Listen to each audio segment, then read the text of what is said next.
at, what else do we have here? $5 right here. So this is 5, 6, right? At $5, each individual wants 6 units. 6 times 100 is 600. So 5, 600 is another point right here. And at $2.50, it's 800. So you can keep on going there. But this is what the aggregate demand curve looks like. So this here is now market demand. I don't know why I'm writing it because it's already written on top. Okay, so this is what we just did. Max, you're boring me to tears, but yes, I know. I just want to put it into one picture. Now let's look at the firm. Okay, the firm here, I'm going to put the following units: 1, 2, 3, 4, 5, 6, 7, 8. Can't draw the 9, but you know what I'm doing. Dollars. On the x-axis, I'm going to do the same. 1, 2, 3, 4, 5, 6, 7, 8, 9. And this is individual firm quantity. I'm going to make my minimum average variable cost go through the point 2,4. And then I'm going to pick another point for my marginal cost curve. It's going to go through 5, 6. 5, 6 right here. $5, 6 units of output. And it's also going to go through 8 units. Okay, so what this means is, and I've just made these up, right? So my average variable cost curve looks something like this. And my marginal cost curve, I was being tricky here, goes to the minimum, but as if you know your math a little bit, it's just linear thereafter. Thank you. 2, 4. I now know there's this one button that makes stuff go away, and I'm either going to rip it out or tape it or something. Okay. Average variable cost. Very nice. Marginal cost goes right here, and then goes linear. Okay, this is marginal cost, and it can just keep on going here. Now market supply means this point here is 2,4, so I'm going to, again, for the same price scale, label my y-axis nicely here, dollars. Surprise, surprise, I'm going to assume that there are 100 firms, okay? So what I'm going to figure out is what is each firm going to produce at different prices, and then figure out what market supply looks like. So this here is going to be 200, 400, 600, 800. Each individual firm at a price of 2 produces 4, right? So at a price of 2, we're at 400 units. At a price of 5, they produce 600 units. And at a price of 8, they produce 800 units. So my market supply curve looks something like this. Right? I know this seems incredibly tedious, and there's a reason for this, but this is really where we put everything together, right? So you now know where this comes from. This is a bunch of indifference curves right here, where you're holding the price of the one good fixed and increasing the price of the other good. That traces out the demand curve in price quantity land right there. So this is your individual demand curve that again comes from your preferences and the prices and income you face. This firm right here, its supply curve, that comes from the production function, right? The marginal and average product of labor determine the shape of the marginal and average variable cost, and in turn, that marginal product of labor determines what the marginal cost curve looks like, and hence the supply curve for the firm looks like. So now that we know what this stuff comes from for each individual firm right here, I'm simply adding up across all firms in the market, and I get my market supply and I get my market demand. So what I can do now is I can simply put my market supply and my market demand into one picture and figure out what market price and quantity are. So this is the big one where it all comes together, and what just happened to my lights? Okay, I hope this doesn't put you to sleep. I did something, but I don't know. I hit a button here. So we go to the market here. So 1, 2, 3, 4, 5, 6, 7, 8, 9. So we've got dollars here, aggregate quantity here. So this is the market now, 200, 400, 600, 800, 1,000. So the supply curve, I can just look to the left, right? The supply curve at $2, 400 units. At, what was it? $5, 600 units. And at $8, 800 units. Right? So my supply curve is this. That's the exact same thing I drew to the bottom left there. Right? This is the same curve I drew right here. But now I'm going to add to it the demand curve. At $9, individuals demand 300 units. And at $5, individuals demand 600 units. Ooh, surprise, surprise. Max picked a random point that just happens to be right there. Right? So this is demand. This is supply. And in economics, all interesting things that ever happen at the point where the lines cross. So of course, where quantity demanded equals quantity supplied, that's going to be my equilibrium price. And come back to me. Here we go. Right? $5, that's going to be the equilibrium price. And quantity is going to be 600. So Q star is going to be 600. P star is going to be 5. So what do we learn from that, right? So we add individual firms' short-run supply curves to get the market supply curve and draw that. We add individuals' demand curves to market demand curve added to the same picture, and that's going to get me equilibrium price, $5, and equilibrium quantity, 600 units transacted in the market. Now, if these firms are identical, if we're producing 600 units and we have 100 firms, that should be 6 units per firm, right? Let's just check a rule that we made up, right, and see if this is right. So we said the perfectly competitive firm is going to choose its optimal output where price equals marginal cost, right? So I know equilibrium price here is 5, so I can just figure out for my firm at 5 units, right, what's its optimal output. So remember that this here is P star. So I drop down from my marginal cost, and why did this change color on me? There we go. Let's zoom in on this for the big booyah moment. Move. What number does it say right here? Say it loud. 6, right? That's exactly what should happen. So what we've got here in one picture is our fabulous 8-week adventure of figuring out where demand comes from and where supply comes from into the most basic picture in all of economics, right? So when people say demand and supply is so easy and anybody could use it, all you need is an Econ 1 class, I think most everyone in this classroom would disagree that it's really not all that easy at all to figure out where this comes from. So this is the same moment where, you know, your dad, I'm not your dad, but where your dad, when you wanted to learn how to drive, stood in the garage with you and opened the hood and you're like, oh, God. He's like, there's the carburetor, these are the spark plugs, you know, and these are the brakes, and then he made you change the oil probably. That must have been really horrible. But after you've been through that 2-week experience of your dad explaining to you how the car works, and he let you drive it, that was an exciting moment, and we're about to drive this car down the road, but you really understood how individual components work, and it made you a better, more effective user of the car in theory. So if you want to use this demand and supply model correctly, you've got to understand what makes things move here, right? So in Econ 1, it's sometimes, at least to me when I took it and I got a B- in it, yep, that's right. it just felt like I was magically moving around supply and demand curves, and I didn't really understand why these things moved. So I read the textbook and I sort of memorized what an income thing did and what technology did, and then, out of the 700 people in the class, I came in 340th in my ability to memorize. But the point here is we didn't really. Oh, I owe you chocolate next time. My phone's going off. That's terrible. Arkansas. Strange. But where was I? I'm angry at myself that my phone went off. Econ 1, that's right. So magically shifting around curves, but what we've got now is we've got a framework. We know what makes the individual demand curve shift around, right?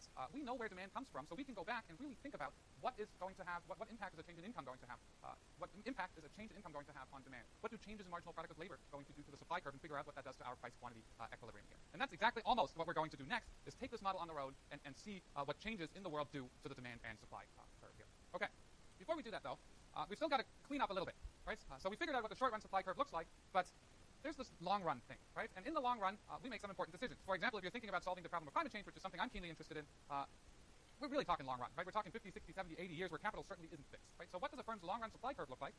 Well, figure out a firm that has increasing returns to scale and then decreasing returns to scale. So this firm here, we put dollars here and output here. So if it has increasing returns to scale and then decreasing returns to scale, its average cost looks something like this, and its marginal costs look something like this, okay? This is now long run average costs and long run marginal costs. So just to remind ourselves, right, over here, this firm has increasing returns to scale. Over here, the firm has decreasing returns to scale. But what's the firm's long-run supply curve? It's the same thing, right? If your avoidable costs are less than your total revenue, you continue operating. Or if price is greater than minimum average variable cost, you operate. So same thing here. Long-run supply is simply the marginal cost curve above minimum average variable cost. I will win. That's right. Okay, so the long-run supply for the individual firm, if you have this type of cost curve, which we think is actually quite reasonable for a large number of firms here, slightly increasing returns to scale early on and then decreasing returns to scale, your long-run supply curve looks something like this. We'll talk much later about a firm that has increasing returns to scale everywhere and then what that means for supply and optimal outcomes, but we'll keep this for market failures later. For now, we can just assume that firms in the long run have similar U-shaped cost curves, and this looks a lot like what we had in the short run. So what you're hoping right now is that's exciting. Max just made my life easier. I bet you he's going to say next. The short run and the long run are almost the same, right? No way, not even close, right? So let's think about the long-run market supply curve, right? Even if the long-run firm supply curve looks similar to the short-run supply curve, these U-shaped average variable cost curves and marginal cost curves, when we go from individual firm to market supply, the long run is really different from the short run. And why is that the case? Right? The most important reason the long run is different from the short run is while Starbucks cannot open additional stores in the short run because you can't adjust capital in the short run, it can do so in the long run, right? So it can open new shops. Same thing goes for any sort of firm. If you're thinking about the taxi cab industry, for example, in the short run, the number of cabs is fixed, right? Because you can't add more capital. But in the long run, other firms can actually enter the market, right? So this notion that there's no entry in the short run disappears in the long run, and that will have huge ramifications for what our long run supply curve actually looks like. The other thing that's going to cause some trouble, and that's a little bit more complicated, is input prices may matter, right? So if you're thinking about your input costs, we so far have assumed that wages and rental rate of capital are just fixed and they don't depend on output. But what if, for example, we're in a brave new world where lots of people want to go on airplanes, right? And we're starting to build airplanes like hotcakes. What do you think that's going to do to the price of aluminum or aluminium, depending on where you're from? Think it's going to go up? Well, soda cans and airplanes are the main uses of aluminum. Actually, that's not true. There are lots of others, but let's assume that that's the case, right? So if your industry is big enough, a big enough consumer of a certain input, if that industry expands its output, the prices for inputs go up because it actually affects the demand for inputs and drives up the price. So you can think about this. There's this company called Google. They're a search firm where you can ask it questions, and it spits information back at you, right? In the early days, there were a couple of programmers that figured out this cool thing called spiders, right? Things that crawl around the web and find stuff. Right? When this first came out, everybody was like, totally useless, right? And then somebody figured out, holy cow, this is the most amazing thing ever. So these crawler or spider-based search engines, I'm not a techie, they could be called something different, but that's what I'm calling them, all of a sudden really started taking off. What do you think the wage was for the first guy when he coded up a crawler? Probably like a can of Mountain Dew and some sort of burrito from a 7-Eleven at the corner store, right? What do you think your annual wage will be currently if you're really good at this stuff? I have no idea, but it'll be more than a burrito, right? It's probably in the hundreds of thousands of dollars instead of the $25,000 or works from home for free. So again, with the expansion of this industry that uses a certain type of technology, input prices went up. The costs of these programmers actually went up. So in the long run, if your industry expands, it may affect your input prices. Most of the time, it increases input prices. In some settings, it could actually decrease input prices if there's returns to scale in the input market here. So that's how the long run's more complicated. But most importantly, in the short run, the only way to increase output is to have existing firms produce more. If you want an existing firm to produce more, you have to walk up its short run supply curve and you have to raise price. In the long run, that's no longer true. In the long run, output can actually increase not only by increasing the output of the existing firms, but new firms can enter the market, right? So now you have two margins along which you could actually push for more output. Have existing firms produce more, or new firms enter the market. So, Max, is the long run supply curve just another upward sloping line so I can take a 10-minute nap because St. Patrick's Day was really, really rough, right? No, don't nap right now, okay? The long run market supply curve, my second favorite example here, can be actually fully flat, right? Not upward sloping, not downward sloping, can be fully flat. So why is that? Well, think of an industry like the cab industry is bad, an unregulated cab industry, like the old days before we had medallions, right? You could just put a taxi thing on your roof, get some insurance, paint your car yellow, go out and pick up fares and drive people places, right? So free entry and exit. Assume that there's an unlimited number of potential firms out there, all of whom have identical costs. meaning there's not differentiation in what the cost of operation is, but a cab, Crown Vic, a driver that doesn't know where they're going, and a sign on top. And let's assume that input prices are constant too, meaning if you produce more cabs, the wages of cabbies don't go up or down. So what happens there? Okay, free entry and exit, identical firms, constant input costs. Well, let's draw a firm. There we go. So this firm is going to look like all the other firms we've had so far. There's somebody playing ambulance out there. Stop whistling. There we go. Sorry. I can't concentrate when there's noise around. Okay, so here's the firm. Average cost. Right, this is now long run. Marginal cost. So, long run marginal cost. So the supply curve of the individual firm is just long run marginal cost above minimum average cost. Right? This is firms. Long run supply. Okay, let's say at this particular price here, let's pick a number that's really unfriendly, 17 and $2.50. Okay? At a price of $2.50, this firm right here is willing to produce 17 rides. Okay? I'm just making up numbers here. So 250. This firm is willing to produce 17 rides. Okay, now I want to increase output. If I want this particular cab to produce, let's say, 20 rides, would that person be willing to do it at 250? No, right? You'd have to walk up the supply curve until you're at 20 units and pay him, let's say, $4 or something like that. Now, what does the next cabbie that has an identical marginal average cost curve say to that? The other guy's willing to drive you, provide more rides for $4, but I am willing to produce more rides for $2.50. So what he's going to see the other guy's charging $4. I'm going to get in the cab business and charge $2.50. So all of a sudden, you have another cab entering, offers another 17 units at $2.50, and you're at a total market output of 34 units. Now, we can keep on going. If you want to increase output, right, we could pay the existing firms more, but there are entrants waiting there that can produce the output at always $2.50. That's the lowest cost they can offer it at. So what we will get is a horizontal long-run supply curve where the distance here is always exactly 17 units. Right? You just get more and more and more cabs entering the market, all at $2.50. As soon as somebody else starts charging more, there's a new entrant that comes in at offering $2.50 for 17 rides. So the point here is $2.50 per ride and will produce 17 rides. The point here is, because of free entry, these individual firms never go up their marginal cost curve. They're always at the bottom of the marginal cost curve, minimum average variable cost, and you have this flat, long-run supply curve. What does equilibrium look like there? Well, there's a demand for cab rides. So the equilibrium quantity is simply where demand intersects this long-run supply, and then there's just cabs that are going to enter until demand is met at that price. Right? So that's a flat, long-run supply curve. Free entry and exit, identical firms, constant input prices. So let's try another one. No entry and exit, identical firms, and constant prices. Does that look like something we've seen before? So in what state of the world do I have no entry and exit, identical firms, and constant prices? Starts with short and ends with run. Right? So in the short run, I have no entry and exit. If I have identical firms, which is the example we did today already, and constant prices, then this is the same as in the short run. And you know how to do that one. Right? So if in the short run, if in the long run there's no entry and exit, then the long run problem is the same as the short run problem right here. You'll have nice upward sloping marginal cost curves. Individual firms have upward sloping long run supply curves, and you simply aggregate the existing firms' supply curves horizontally, and you get the long run supply curve. So you just relabel short run as long run.